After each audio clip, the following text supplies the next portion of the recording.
Assalamualaikum warahmatullahi wabarakatuh. Nah, sekarang pembelajaran berikutnya adalah mengenai mengolah dan menyajikan data dalam bentuk tabel. Nah, itu nanti bisa kalian pelajari pada LKS halaman 133. Nah, untuk di materi ini di situ dijelaskan ada tabel mengenai Badan Pusat Statistik. Nah, jadi di situ gambar di situ itu adalah contoh tentang jumlah sekolah, guru, dan murid dalam bentuk tabel yang berasal dari BPS. Kemudian data tersebut itu tentunya sudah diolah dan dari hasil laporan setiap instansi sekolah atau dinas pendidikan dan kebudayaan se-Indonesia.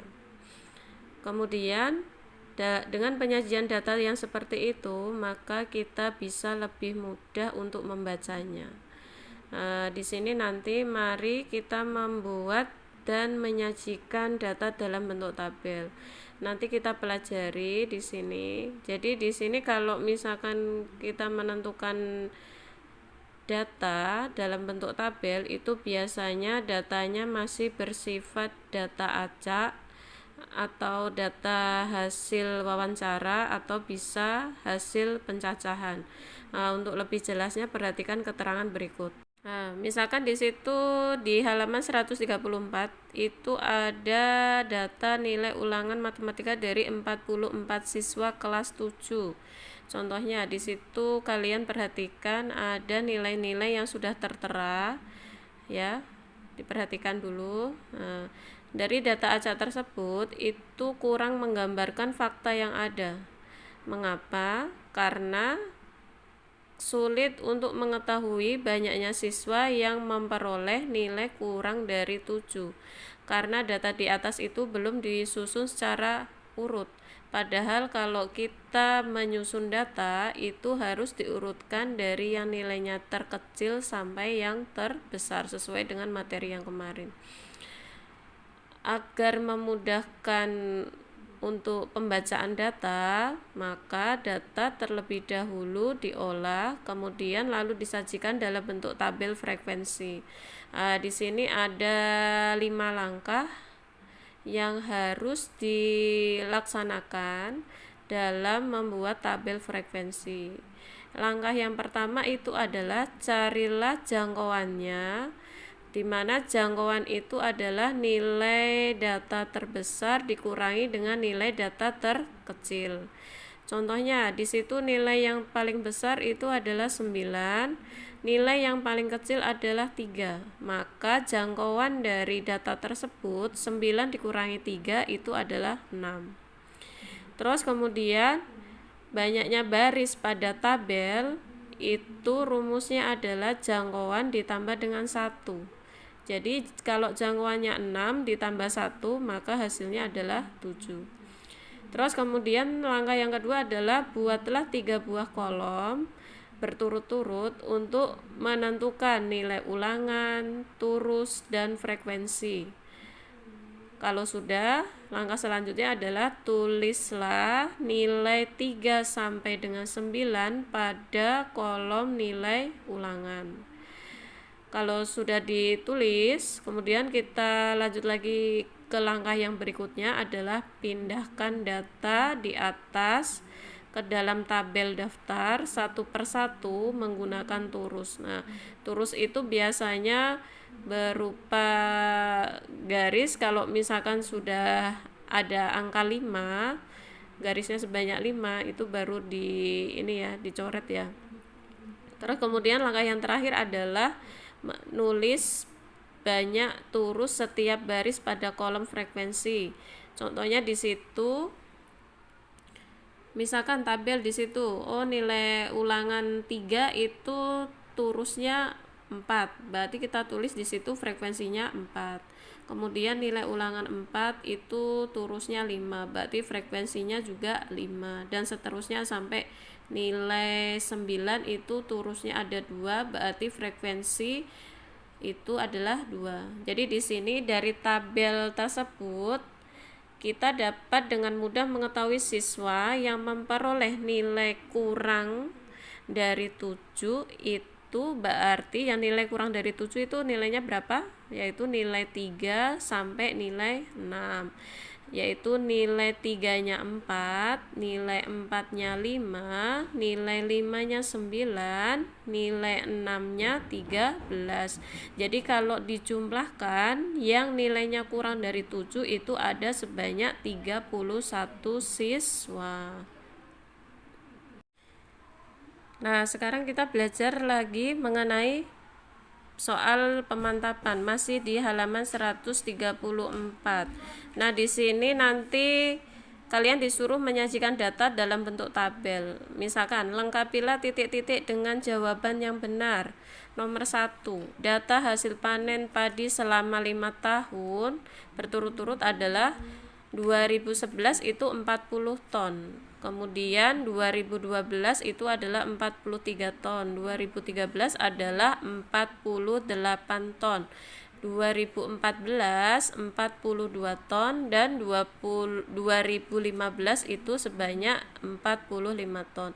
Jadi nanti kalau kalian sajikan dalam bentuk tabel baris kolom, itu nanti langsung saja kalian isi yang titik-titiknya itu, yaitu 2013 itu sebanyak 48 ton, 2014-nya sebanyak 42 ton, dan 2015 itu sebanyak 45 ton.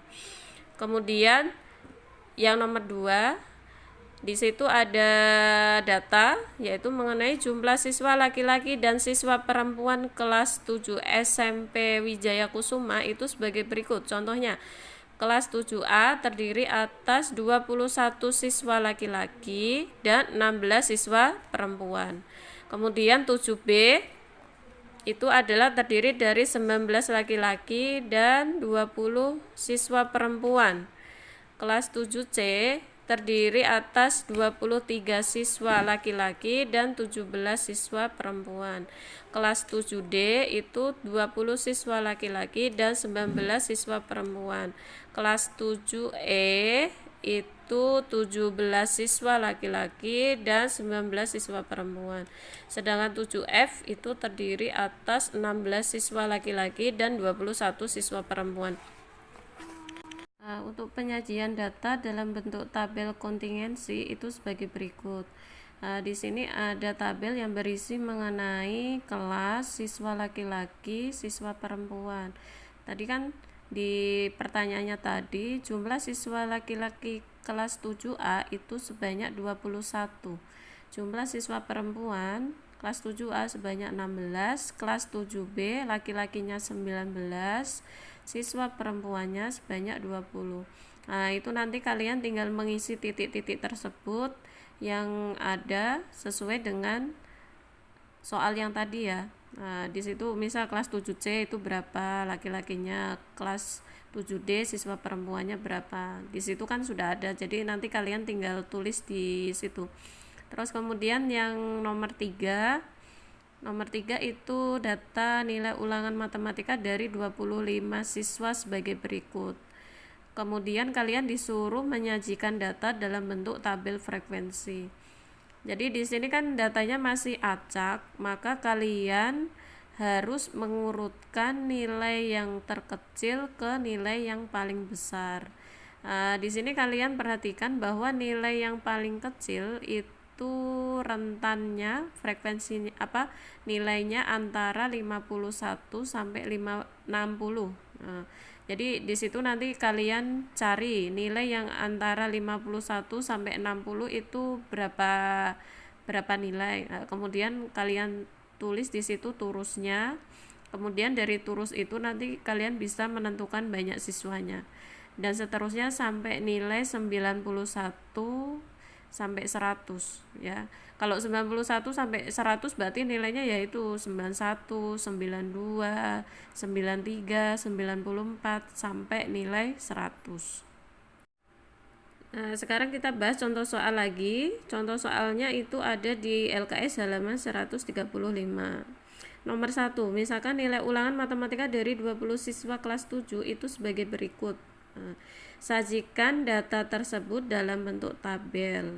Kalau disuruh menyajikan data dalam bentuk tabel, sama seperti contoh yang tadi, yaitu cara menyajikannya bisa menggunakan lebih mudah menggunakan turos. Jadi di sini kalian perhatikan itu nilai yang paling rendah itu adalah 4, kemudian nilai yang paling tinggi itu adalah 9. Nah, jadi nanti kalau misalkan kita buat tabelnya itu nilainya antara 4 sampai 9. Nah, di situ kan sudah dilihat bahwa yang mendapatkan nilai 4 itu sebanyak 2 siswa. Kemudian yang mendapatkan nilai 5 itu ada 4 siswa, nilai 6 ada 3 siswa, nilai 7 ada 5 siswa, nilai 8 ada 4 siswa, dan nilai 9 ada 2 siswa. Untuk contoh yang kedua, dari 30 kepala keluarga bukan pegawai negeri diperoleh data pekerjaan seharian sebagai berikut. 9 orang bekerja sebagai petani, 4 orang bekerja sebagai nelayan, 7 orang bekerja sebagai karyawan swasta, 2 orang sebagai peternak, sisanya sebagai pedagang. Kemudian kalian disuruh menyajikan data tersebut ke dalam bentuk tabel. Jadi di sini yang belum ketemu hasilnya itu adalah yang bekerja sebagai pedagang. Nah, itu tadi kan sisanya. Berarti kalau mencari banyaknya kepala keluarga yang bekerja sebagai pedagang itu tadi kepala keluarganya kan ada 30. Jadi langsung saja kita kurangi 30 dikurangi dengan 9 tadi sebagai petani. Kemudian 4 sebagai nelayan, kemudian 7 sebagai karyawan swasta, dan 2 sebagai peternak. Jadi langsung saja 30 dikurangi 22 itu sebanyak 8 orang. Jadi yang bekerja sebagai pedagang itu ada 8 orang. Kemudian kalau disajikan dalam bentuk tabel itu langsung saja kita buat tabel mengenai pekerjaan dan banyaknya kepala keluarga. Jadi tadi petani itu ada 9 orang, nelayan ada 4 orang, kemudian karyawan swasta ada 7 orang, peternak ada 2 orang, dan pedagang ada 8 orang. Contoh terakhir adalah perhatikan tabel di bawah ini.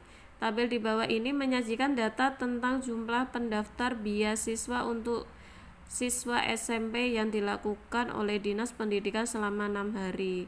Di situ hari pertama siswa perempuannya sebanyak 26, siswa laki-lakinya sebanyak 35. Kemudian hari kedua siswa perempuannya 38, siswa laki-lakinya 39. Hari ketiga siswa perempuannya 45 orang, siswa laki-lakinya 51 orang. Hari keempat itu adalah siswa perempuannya 27 orang, siswa laki-lakinya 30 orang. Hari kelima siswa perempuannya 30 orang dan siswa laki-lakinya sebanyak 27 orang. Kemudian hari keenam itu siswa perempuannya sebanyak 21 orang dan siswa laki-lakinya sebanyak 19 orang. Nah, dari tabel di atas itu nanti kalian disuruh membuat 5 keterangan yang dapat kamu informasikan. Nah, jadi nanti ada 5 informasi. Informasi yang pertama adalah jumlah pendaftar siswa laki-laki terbanyak itu terdapat pada hari yang ketiga, yaitu sebanyak 51 siswa. Kemudian informasi yang kedua itu jumlah pendaftar siswa perempuan terbanyak terdapat pada hari ketiga juga, yaitu sebanyak 45 siswa. Kemudian informasi yang ketiga itu adalah jumlah pendaftar siswa laki-laki selama 6 hari itu totalnya 187 siswa. Jadi bisa dijumlahkan mulai dari hari pertama sampai hari ke-6, yaitu tadi 35 ditambah 39 ditambah 51 ditambah lagi 30 ditambah 27 ditambah 19, jadi totalnya ada 187 siswa. Kemudian informasi yang keempat itu adalah jumlah siswa pendaftar perempuan selama 6 hari itu sebanyak 201 siswa. Caranya sama seperti tadi ya, kayak siswa laki-laki totalnya itu dijumlahkan semuanya. Jadi contohnya tadi itu 26 tambah 38 tambah 45 tambah 27 tambah 30 tambah 21, itu totalnya adalah 201 siswa. Kemudian informasi yang terakhir yang kalian dapat dari tabel tersebut itu adalah jumlah siswa secara keseluruhan yang mendaftar, baik siswa perempuan maupun laki-laki, itu totalnya adalah 388 siswa. Itu didapat dari 187 siswa laki-laki dan 201 siswa perempuan. Selanjutnya kalian bisa mengerjakan soal latihan 2 halaman 136. Nanti kalian kerjakan nomor 1 sampai nomor 10 ya. Ini kelihatannya harus menggunakan cara beda dengan latihan 1 kemarin. Jadi untuk latihan 2 ini kalian kumpulkan dengan menggunakan caranya. Batas pengumpulannya terakhir besok ya. Terima kasih. Wassalamualaikum warahmatullahi wabarakatuh.